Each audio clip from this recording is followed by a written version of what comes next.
வரை உறவு, வீதி வரை மனைவி, காடு வரை பிள்ளை, கடைசி வரை யாரோ, கடைசி வரை யாரோ. வீடு வரை உறவு, வீதி வரை மனைவி, காடு வரை பிள்ளை, கடைசி வரை யாரோ. கடைசியில தானே ஜெயிலு தான். மாப்பிளை, யோ மாமா எழுந்திரியா. மாப்பிளை, நீ என்னைய பாக்குறதுக்கு எதுக்காக இவ்வளவு தூரம் வந்தா? ஒரே ஒரு போனை போட்டு வாடா மாமான்னு சொல்லி இருந்தா அங்க வந்திருப்பேன். நீ என்னைய தேடி இவ்வளவு தூரம் வரணுமா? வந்து ஒளிச்சிருந்தா தேடிதானே வரணும். ஆமா, எதுக்காக இங்க வந்து ஒளிச்சிருக்காரு? என்னது, நான் ஒளிச்சிருக்கேனா? ரெஸ்ட் எடுக்கிறதுக்காக வந்திருக்கேன் மாப்பிள, ரெஸ்ட் எடுக்க வந்திருக்கேன். கல்யாணத்துல வேலை பார்த்து பார்த்து உடம்புலாம் ரொம்ப வலி மாப்பிள, அடிச்சு போட்ட மாதிரி வலி. அதான் ஒரு 2 நாள் ரெஸ்ட் எடுத்துட்டு போலாமேன்னு வந்தேன். ரெஸ்ட் எடுக்க வந்தது சரிதான், ஆனா போனையும் சுவிட்ச் ஆஃப் பண்ணி வச்சிருக்கிய. அது மாப்பிள, வந்ததுல இருந்து யாராவது போன் அடிச்சு அங்க வா இங்க வான்னு கூப்பிட்டுட்டே இருக்கானுவ, குறிப்பா உங்க அக்கா. அதான் தொல்லை தாங்க முடியலையேன்னு போனை சுவிட்ச் ஆஃப் பண்ணி போட்டு வச்சிருக்கேன் மாப்பிளே. வேற எங்க இருந்து போன் போட்டு கூப்பிடியது? அதான் உங்களை நேர்ல தேடிட்டு வந்திருக்கேன். ஆமா, என்ன பண்ணிட்டு வந்திருக்கிய? நானா ஒண்ணுமே பண்ணலையே மாப்பிள. என்னது ஒண்ணும் பண்ணலையா? போய் சொல்லாதீங்க. நீங்க என்னெல்லாம் பண்ணி வச்சிருக்கீங்க எல்லாம் கண்டுபிடிச்சாச்சு. துர்காவை மண்டபத்துல இருந்து கடத்தினீங்களோ? என்னது, நானா? ஆமா, நீங்க தான். நீங்க கடத்த சொன்ன ஆளு எல்லா உண்மையும் சொல்லிட்டான். என்ன எதையும் மறைக்க வேண்டாம், உண்மையை சொல்லுங்க. எதுக்காக துர்கா கடத்தினீங்க? ஐயோ, அத பத்திலாம் எனக்கு தெரியாது மாப்பிள. போய் சொல்லாதீங்க. துர்காவை கடத்தின ஆட்கள் பிடிபட்டான்னு தானே இங்க வந்து பதுங்கி கிடக்குறிய. அதுவும் வெளியே பூட்டை போட்டுக்கிட்டு உள்ள உட்காந்துட்டு இருக்கிய. நான் அங்க இருந்து வரும்போதே நினைச்சிட்டு தான் வந்து இங்கதான் இருப்பியன்னு. அதே மாதிரி பூட்டை உடைச்சிட்டு பார்த்தா உள்ளதான் இருக்கிய. எதுக்காக இப்படி பண்ணிய? நான் எதுவுமே பண்ணல மாப்பிள. உங்களெல்லாம் இப்படி சாதாரணமா கேட்டா உண்மை வராது. 4 மிதி மிதிச்சு கேட்டாதான் உண்மையெல்லாம் வெளியே வரும். மாப்பிளே, உண்மையை சொல்லுங்க. எதுக்காக துர்காவை கடத்த சொன்னீங்க? நான் அப்படிலாம் சொல்லல மாப்பிள, நீ நம்பியா? இதுக்கு மேல சாதாரணமா விசாரிச்சா உண்மை வராது. என் ஸ்டைல்லயே விசாரிக்கிறேன். மைனி, என் புருஷனை ஜெயிலுக்கு அனுப்பிடுவான்னு சொல்றாவ மைனி. யார் சொன்னது? சின்ன அண்ணனும் எங்க அம்மையும் சொல்லியாவ மைனி. என் புருஷன் நிச்சயமா அவையெல்லாம் யோசிச்சு இப்படி ஒரு தப்பு பண்ணிருக்கவே மாட்டாவ. ஆனா யாருன்னா எல்லாரும் இப்படி சொல்லியாவளோ தெரியல மைனி. நானே சொல்லியல, அந்த சாரஜினி தான் தூண்டி விட்டுருக்காவ புருஷனை. எனக்கு அவர் தான் இப்படி செஞ்சாரான்னு சொன்ன உடனே எனக்கு தோணிட்டு அவதான் செய்ய சொல்லியிருப்பான்னு. உனக்கு ஏன் தோணல? நீ அப்பயே சொல்லியிருக்கலாம்ல. எனக்கு எதுவுமே தோணவே இல்லை மைனி. என் புருஷனை இப்படி சொல்லி அவளைங்கிற ஒரே ஒரு எண்ணம் மட்டும் தான் மனசுக்குள்ள ஓடிட்டே இருந்துச்சு. மத்தபடி யார் மேல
திமிரு பிடிச்சவ.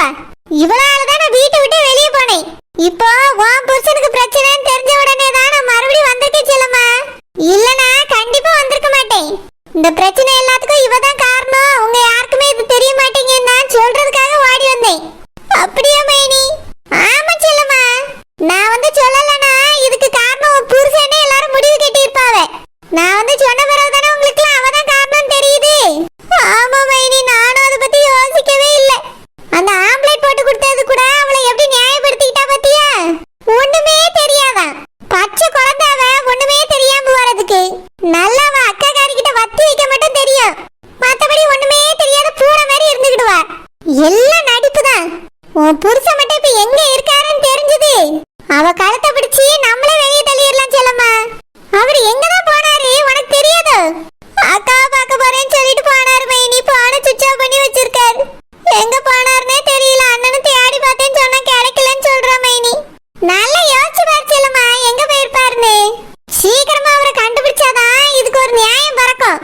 அவளை தூக்கி ஜெயில போடணும். என் குழந்தைக்கு நல்ல பிள்ளைய பார்த்து கட்டி வைக்கணும். இவளால அவர் வாழ்க்கை நாசமா போச்சு, இந்த வீட்டோட நிம்மதியும் போச்சு. என்னைக்கு அவன் இந்த வீட்டுக்குள்ள வந்தாலும் அன்னைக்கு இந்த வீட்டோட நிம்மதி போச்சு. தினமும் ஒரு பிரச்சனை. அந்த பிரச்சனைக்கு காரணமும் அவதான். உன் புருஷன்ட்ட சொல்லி தூண்டி விட்டுட்டு அவ சைலண்டா வேலை பார்த்திருக்கா. சரோஜாக்கோ இதில் சம்பந்தம் இருக்குமா என்னமோ தெரியல. இருக்கட்டுமே, அக்காலையும் தங்கச்சியும் சேர்த்து கழுத்தை பிடிச்சு வெளியே தள்ளிடுறீ. என்ன பேச்சு பேசினாலும் மண்டபத்துல வச்சு என்னைய அவிய 2 பேரால தான் நான் அத்தைக்கிட்டே அடி வாங்கினேன். இல்லனா அத்தை என்னை அடிப்பாவல. எல்லாத்துக்கும் அந்த சரோஜினி தான் காரணம். மைனி, என்ன ஆனாலும் சரி மைனி, என் புருஷனை மட்டும் ஜெயிலுக்கு அனுப்பிடாதுங்க மைனி. நீங்க தான் என் கூட நின்னு போராடணும் மைனி. எனக்காக நீங்க மட்டும் தான் பேச முடியும். வேற யாருமே எனக்காக பேச மாட்டேங்க. சரி சிலமா, அழாத, நான் பாத்துக்கிறேன். உன் புருஷன் ஜெயிலுக்கு போக மாட்டாரு. போனா அந்த சரோஜினி தான் போவா. அண்ணா, அம்மா, எல்லாரும் இங்க வாங்க. மாப்பிளே, அச்ச அடியில நிக்க முடியலையா? கொஞ்சம் கை தாங்கள புடிச்சுக்கோ. பண்றதெல்லாம் பண்ணிட்டு நிக்க முடியலையா? நில்லுங்க. இவரா தம்பி சுப்பிரமணி? இவரை எப்படி கண்டுபிடிச்சா?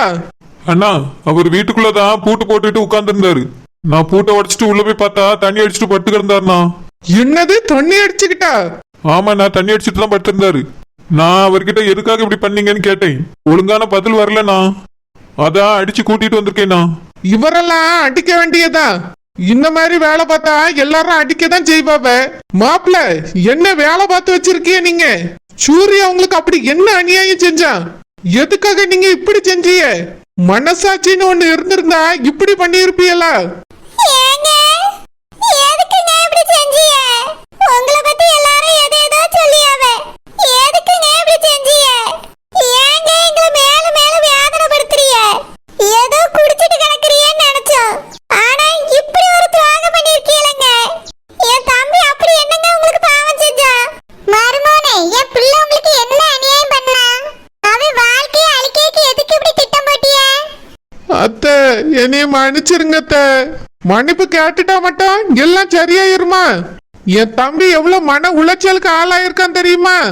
பாவம், அவனுக்கு இப்ப வேற பழைய ஞாபகங்கள்லாம் வேற வந்துட்டு ஆசைப்பட்ட பிள்ளைய கல்யாணம் பண்ணி வைக்கலையேன்னு எங்க மேல வருத்தப்பட்டியான். அப்புறம் யாமினி வாழ்க்கைய உங்களால கெட்டு போச்சு. 2 பிள்ளை இல்ல 3 பிள்ளைகளோட வாழ்க்கையை அழிச்சிருக்கீ, அந்த துர்கா பிள்ளையும் சேர்த்து. எதுக்கு மாப்பிள்ள இப்படி செஞ்சீங்க? மன்னிச்சிருங்க மச்சான். ஏங்க, எதுக்குங்க மன்னிப்பு கேக்குறீங்க? எதுக்காகங்க இப்படி செஞ்சீங்க? உங்களை யாருங்க இப்படி செய்ய சொன்னது? என்ன உண்மையை சொல்லுங்கனே, உங்களை யார் இப்படி செய்ய சொன்னது? நீங்க இப்படி எல்லாம் பண்ற ஆள் கிடையாது, எங்களுக்கு நல்லாவே தெரியும். உண்மையை சொல்லுங்கனே, உங்களை யார் இப்படி செய்ய சொல்லி தூண்டி விட்டது? ஆள் யாருன்னு மட்டும் தைரியமா சொல்லுங்கனே, எதுக்கும் பயப்படாதங்க. அவ யாரா இருந்தாலும் சரி, இதுக்கு மேல இந்த வீட்ல இருக்க தகுதியே இல்லாத ஆளா மாறிடுவா. உண்மையை சொல்லுங்கனே, நீங்க உங்க மேல எல்லா பழியும் இழுத்து போட்டுட்டு இருக்காதங்க. செல்லமாவையும் பிள்ளைய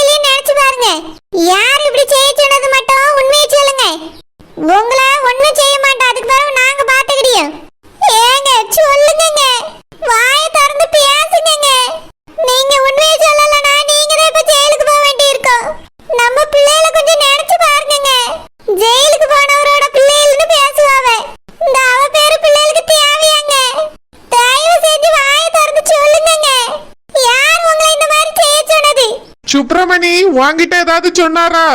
அண்ணா என்கிட்ட எதுவும் சொல்லல. ஆனா நான் பண்ண தப்புதான், இனி மன்னிச்சிருங்கன்னு சொன்னாரு. அப்போ எல்லா தப்பையும் இவர் தான் செஞ்சிருக்காரு, இவர் தான் ஜெயிலுக்கு போனோம். என்ன எதுக்குனே வாயை மூடிட்டே நிக்கிறீங்க? உங்களை செய்ய சொன்னது யாரு? அது எவ்வளவு பெரிய ஆளா இருந்தாலும் சரி நாங்க பாத்துக்கிட்டே, நீங்க வாயை திறந்து உண்மையை மட்டும் சொல்லுங்க. உங்க பொண்டாட்டி பிள்ளைகளை கொஞ்சம் நினைச்சு பாருங்கனே. எவ்வளவு வருத்திக்காக நீங்க எதுக்காக ஜெயிலுக்கு போனோம்? தயவு செஞ்சு உண்மையை சொல்லுங்க. அது இந்த வீட்ல உள்ளவங்களா இருந்தாலும் சரி நாங்க பாத்துக்கிட்டே, நீங்க உண்மையை சொல்லுங்கனே. ஏல குசுப்பு, நீ எதுக்கு அவர் சொல்லதுக்கு முன்னாடி யாரையோ குறிச்சி குறிச்சி பேசுறீங்க? அவர் வாயால சொல்லட்ட யாரா இருந்தாலும் உட்டா நீயே சாரோஜினி பிள்ளைய பத்தி சொல்லுங்கன்னு சொல்லுவாங்கள இருக்கே. ஆமாதே, இவ தான் செய்ய சொல்லியிருக்கா. எங்களுக்கு தெரியாதுன்னு நினைக்கிறீங்களோ? எல்லாம் இவ செஞ்ச வேலை தான். இவருக்கு ஆம்லெட் போட்டு குடிக்கிறதுக்கு சரக்கு வாங்கி கொடுக்கும் போதே நான் கண்டுபிடிச்சிட்டேன். இவ தான் இந்த மாதிரி வேலையெல்லாம் சொல்லி கொடுத்து செய்ய வச்சிருப்பான்னு. எல்லாத்துக்கும் இந்த சாரோஜினி தான் காரணம். ஏங்க சொல்லுங்க, சாரோஜினி தானே காரணம். அவ தானே இந்த மாதிரிலாம் உங்களை செய்ய சொன்னது. சொல்லுங்க, அவ தானே. அக்கா அவர் அந்த மாதிரி எதுவுமே சொல்லலையே, நீங்க ஏன் சரோஜினி சொல்றீங்க? எனக்கு என்னமோ நீங்க பேசுறதெல்லாம் தப்பா தெரியுது. ஏய், நீ வேலைக்காரன் தானே? எங்க குடும்ப விஷயத்துல நீ எதுக்கு தலையிடியா? ஏல குசுப்பு, வாயை மூடு. அவ என்ன ஒரு வேலைக்காரி மாதிரியா இந்த வீட்ல நடந்துக்கிறியா? இந்த வீட்ல பிறந்த பிள்ளைகள் செய்யாத வேலையெல்லாம் அவன் செஞ்சிருக்கான். என்னமோ வேலைக்காரன் தானே சாதாரணமா சொல்லிக்கிட்டு இருக்கா. இப்ப கூட மர்மவனை கூட்டிட்டு வந்தது அவன் தான். கொஞ்சம் பார்த்து பேசு குசுப்பு. இல்லதே, நம்ம பேசிட்டு இருக்கும்போது அவன் எதுக்கு குறுக்க வரா? ஏல நியாயத்தை யார் வேணாலும் சொல்லலாம். அதுலயோ சுப்பிரமணி சொல்லியதுல எந்த தப்பும் கிடையாது. மார்மை வாயில இருந்து ஒரு வார்த்தை வரல, நீங்கள் வேணா சரோஜினியை சொல்லு சரோஜினியை சொல்லுன்னா என்ன அர்த்தம்? ஏதா இருந்தாலும் அவர் வாயினால சொல்லட்ட உண்மையே. சும்மா நீங்கள் எதையும் சொல்லி குழப்பி விடாதங்க. எம்மா சரோஜினி, நீ ஆளாதம்மா. ஏங்க, அவதானே உங்களுக்கு குடிக்கிறதுக்கு சரக்கு வாங்கி தந்தா, ஆம்லெட்லாம் போட்டு தந்தா. இதெல்லாம் அவதானங்க செய்ய சொன்னது. இங்க பாருங்க, உண்மையை மட்டும் சொல்லுங்க. அக்கா கேட்டாங்கங்கிறதுனால பொய்யெல்லாம் சொல்ல வேண்டாம். யார் என்ன பொய் சொன்னாலும் நான் கண்டிப்பா கண்டுபிடிச்சிருவேன். அதை ஞாபகத்துல வச்சுட்டு உண்மையை மட்டும் என்ன நடந்துச்சுன்னு சொல்லுங்க. சொல்லுங்க, அவ ஆம்லெட் போட்டு கொடுத்தது உண்மைதானே? ஆமா செல்லம்மா, அவ ஆம்லெட் போட்டு கொடுத்தது உண்மைதான். ஆனா நான் சரக்கு அடிக்கிறதுக்காக ஆம்லெட் போட்டுதாமான்னு கேட்கல. பசிக்குதுமா, ஒரு ஆம்லெட் போட்டு கொடுன்னு கேட்டேன். அதனாலதாம்மா அந்த பிள்ளை போட்டு தந்துச்சு. அப்போ உங்களுக்கு யார் சரக்கு வாங்கி கொடுத்தது? அது நானே தாம்மா வாங்கினேன். ஏல உண்மை இப்ப வெளிய வந்துட்டா. சரோஜினி என்ன சொன்னாலும் அதேதான் மர்மவனும் சொல்லியாவே. இப்பயாவது ஒருத்தர் மேல பழி போடுறதுக்கு முன்னாடி உண்மையை தெரிஞ்சுட்டு பேசுங்க. அந்த பிள்ளைய பாரு, பாம்பு போல அழுவுது. இப்படியே ஒருத்தர் மேல பழி போடுவியே? ஏங்க உண்மையை சொல்லுங்க. அவ ஏதாவது சொல்லி உங்களை மிரட்டி வச்சிருக்காளா? தயவு செஞ்சு உண்மையை பேசுங்க. யாருக்கும் பயப்படாதங்க, நாங்க இருக்கோம்ல. அவளால ஒண்ணும் செய்ய முடியாது. சொல்லுங்க. அக்கா உங்க பேச்சு சரியில்லை. சரோஜினி என்னமோ ஒரு கொடுமைக்காரி தீவிரவாதி ரேஞ்சுக்கு பேசிட்டு இருக்கீங்க.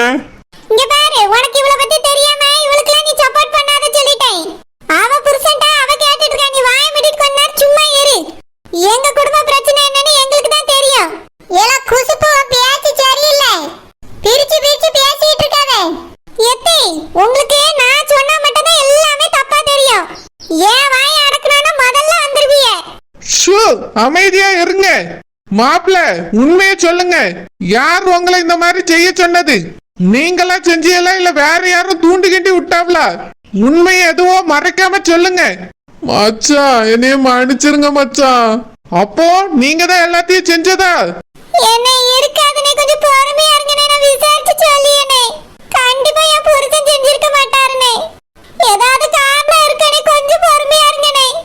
என்ன பொறுமையா இருக்குது? உன் புருஷன் தான் மன்னிப்பு கேக்குறாரு, அப்ப அவர் தானே செஞ்சிருக்கணும். இருங்கனே, நான் கேட்டு சொல்லியனே. ஏங்க உண்மையை சொல்லுங்க. நம்ம ரெண்டு பிள்ளைகளையும் மனசுல வச்சுட்டு பேசுங்க. நீங்க பண்ணியனா எதுக்காகங்க பண்ணீங்க? உண்மையை சொல்லுங்க. நீங்க தான் பண்ணியன்னு தெரிய வந்துச்சுன்னா உங்களை ஜெயிலுக்கு அனுப்பிடுவாங்க. அதுக்கு பிறகு நாங்க எப்படிங்க இந்த ஊருக்குள்ள தலை நிமிர்ந்து நடக்க முடியும்? எதுக்காகங்க செஞ்சீங்க? உண்மையை சொல்லுங்க. தயவு செஞ்சு சொல்லுங்க. சொல்றேன் செல்லம்மா, சொல்றேன். இது நானா செய்யல, ஒருத்தவிய செய்ய சொல்லி தான் செஞ்சேன். உண்மை வந்துட்டா